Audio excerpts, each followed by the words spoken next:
بسم الله الرحمن الرحيم إن الحمد لله نحمده ونستعينه ونستغفره ونعوذ بالله من شرور أنفسنا ومن سيئات أعمالنا من يهده الله فلا مضل له ومن يضلل فلا هادي له وأشهد أن لا إله إلا الله وحده لا شريك له وأشهد أن محمدًا عبده ورسوله صلی اللہ علیہ وعلی آلہ وصحبہ اجمعین اما بعد۔ برادران اسلام، آج اس نشست میں آپ ساتھیوں کے سامنے غسل جنابت کا طریقہ بیان کرنے کی سعادت حاصل کر رہے ہیں۔ اللہ جل وعلا سے دعا ہے کہ رب ذوالجلال حق گوئی کی توفیق عطا فرمائے اور ہم سب کو اللہ جل وعلا حق پر ایمان رکھنے کی اور عمل کرنے کی توفیق عطا فرمائے۔ اللہ جل وعلا نے قرآن مجید میں ارشاد فرمایا وَإِن كُنتُمْ جُنُبًا فَطَّهَّرُوا، اور جب تم حالت جنابت میں ہو تو طہارت حاصل کرو۔ انسان پر غسل جنابت کب واجب ہوتا ہے؟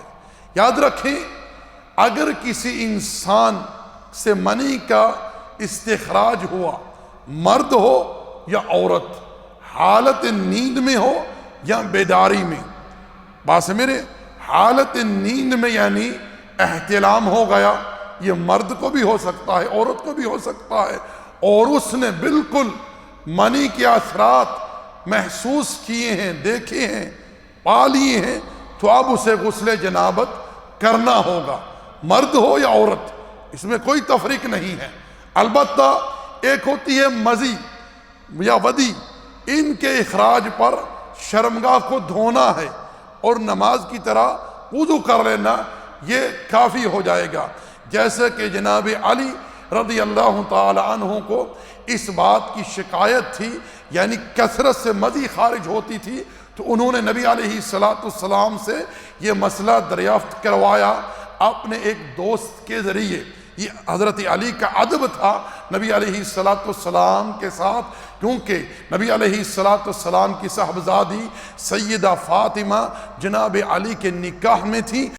اللہ کے رسول کے ساتھ ادب کو سامنے رکھتے ہوئے انہوں نے خود جا کر یہ مسئلہ اللہ کے رسول سے دریافت نہیں کیا، بلکہ مقداد ابن اسود جو ان کے ساتھی تھے، دوست تھے، ان سے کہہ کر اس مسئلے کو دریافت کیا۔ تو یہاں ہمارے سامنے یہ بات بھی کھل کر آئی ہے کہ اگر انسان کے گھر میں کسی کی بہن ہو، بیٹی ہو یا اور کوئی رشتہ دار ہو، تو اسے اجتناب کرنا چاہیے اس قسم کی گفتگو عورت کے گھر والوں کے سامنے کرتے ہوئے۔ تو نبی علیہ السلام نے ارشاد فرمایا کہ اس کے لیے کافی ہے کہ وہ اپنی شرمگاہ کو دھو لے اور نماز کی طرح وضو کر لے، یعنی مزی کے خروج پر جو ہے غسل جنابت نہیں ہے، بلکہ منی کے خروج پر ہے، منی کے خروج پر۔ تو میں عرض کر رہا تھا، اگر منی خارج ہوئی ہے، احتلام کی شکل میں ہو، مرد ہو عورت ہو، کسی کو احتلام ہوا ہے، تو غسل جنابت جو ہے یہ واجب ہو جائے گا۔ اسی طرح اگر کسی نے بیوی سے ہم بستری کی ہے اور مکمل کوشش کی ہے، اب منی کا انزال ہو یا نہ ہو، دونوں پر غسل جنابت جو ہے یہ واجب ہو جائے گا، کیونکہ نبی علیہ السلام نے اس بات کا حکم دیا ہے۔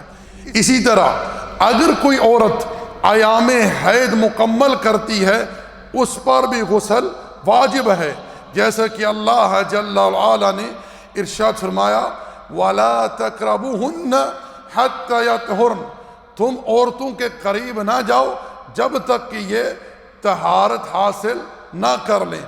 آگے ارشاد فرمایا فَإِذَا تَطَهَّرْنَ فَأْتُوهُنَّ مِنْ حَيْثُ أَمَرَكُمُ اللَّهُ، جب عورتیں طہارت حاصل کر لیں، یعنی غسل کر لیں، پاکیزگی حاصل کر لیں، تو تم آؤ اپنی عورتوں کے پاس جہاں سے اللہ نے تمہیں حکم دیا ہے، یعنی شرمگاہ میں، ولادت کی جگہ میں، نہ کہ دبر میں، کیونکہ وہ حرام ہے، منع کیا ہے اللہ اور اس کے رسول نے، اور نبی صلی اللہ علیہ وسلم نے ایسے لوگوں پر لعنت کی ہے جو اپنی بیویوں سے پاخانے کے راستے ہم بستری کرتے ہیں۔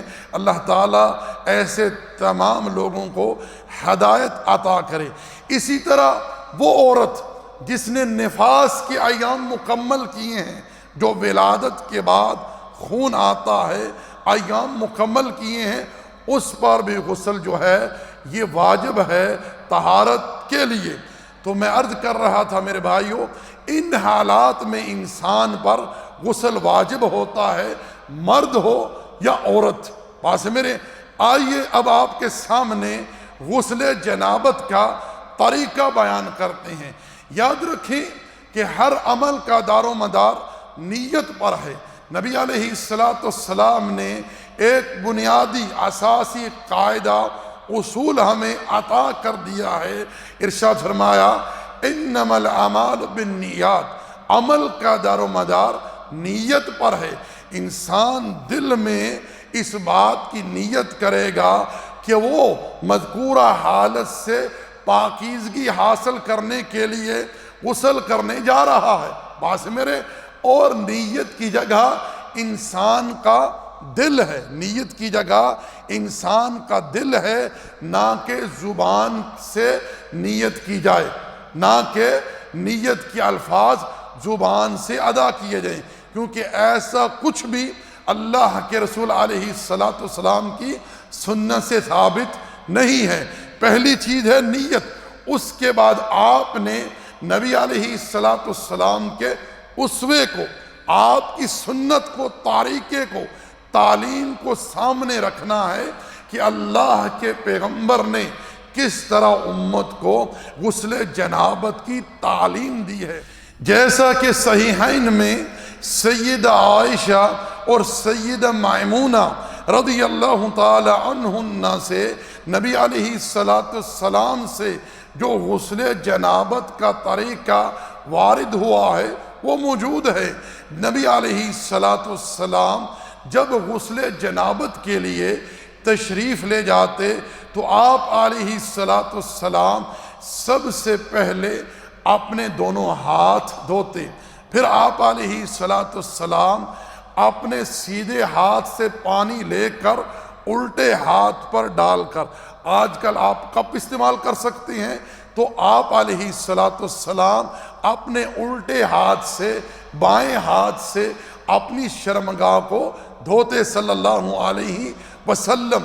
اس کے بعد آپ علیہ السلام اپنے دونوں ہاتھوں کو زمین پر رگڑتے۔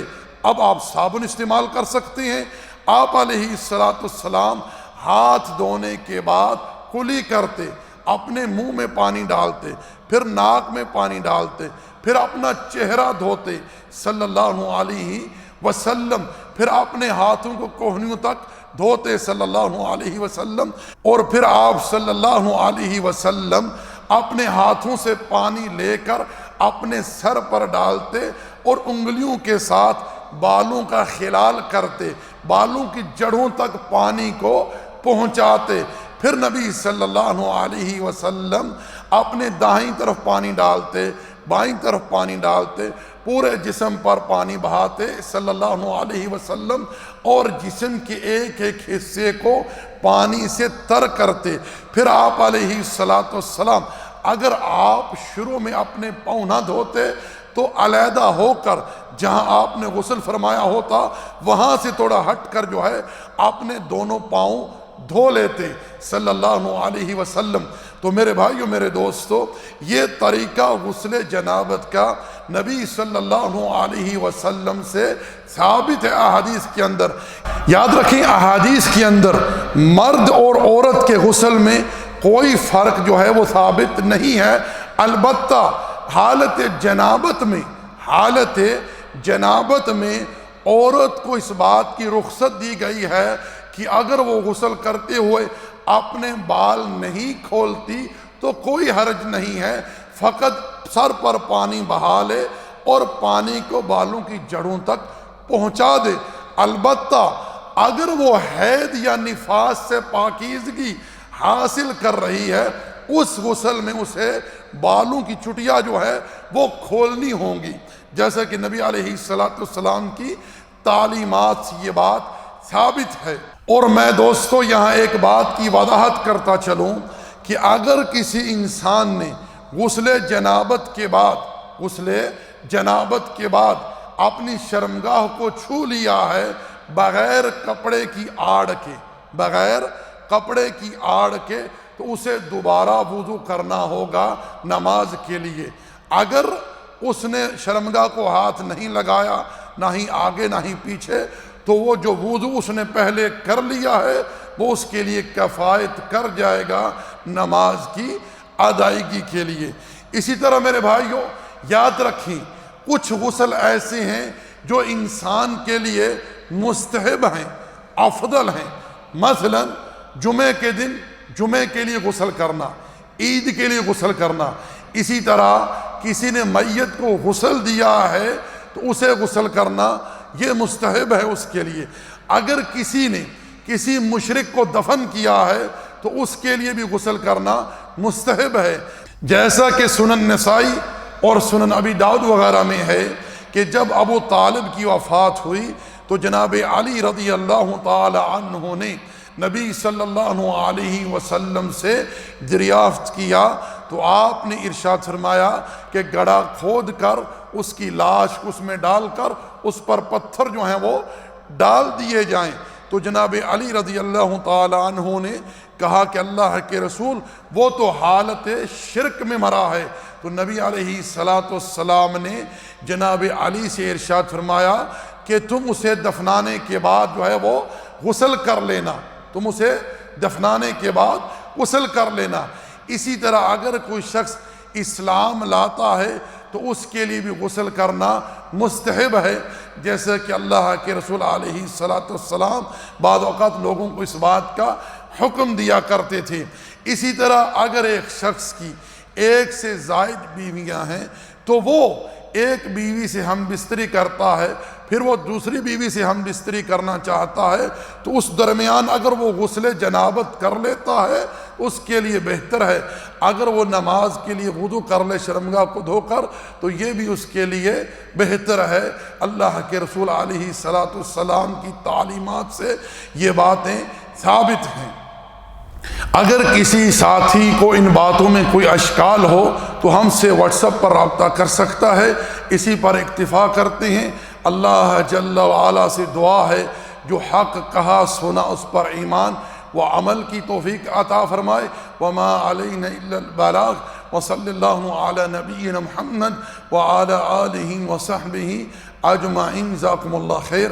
السلام علیکم ورحمۃ اللہ وبرکاتہ۔